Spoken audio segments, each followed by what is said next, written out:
అండి, అందరూ ఎలా ఉన్నారు? బాగున్నారా? Welcome to my YouTube channel mumps recipes. ఈరోజు మన ఛానల్లో టమాటో రైస్ ఎలా చేయాలో చూద్దాము. దానికోసం ముందుగా కడాయి పెట్టుకొని ఆయిల్ వేసుకుందాం. స్పైసెస్ అన్నీ వేసుకొని ఇవి కొంచెం ఫ్రై అయిన తర్వాత ఆనియన్, పచ్చిమిర్చి, కరివేపాకు కూడా వేసేసుకుందాము. ఇవి ఒకసారి మిక్స్ చేసుకొని ఆనియన్ కొంచెం ఫ్రై అయిన తర్వాత ఇందులోకైతే పసుపు, ఉప్పు, అల్లం వెల్లుల్లి పేస్ట్ అయితే యాడ్ చేసుకుందాము. ఉప్పు అనేది ఎవరి టేస్ట్ని బట్టి వారు వేసుకుందామండి. అల్లం వెల్లుల్లి పేస్ట్ నుంచి పచ్చివాసన పోయిన తర్వాత మనం మిక్సీ పట్టుకున్న టమాటో పేస్ట్ని అయితే వేసేసుకుందాము.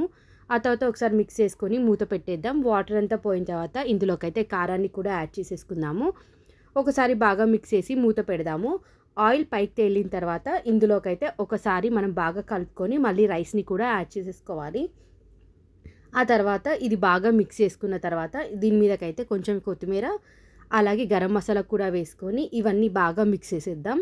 ఆ తర్వాత మూత పెట్టి ఒక 10 మినిట్స్ అయితే దీన్ని బాగా మగ్గనివ్వాలి. అంతే, ఎంతో టేస్టీ అయిన టమాటో రైస్ అయితే రెడీ అయిపోయింది. Thank you. Please subscribe.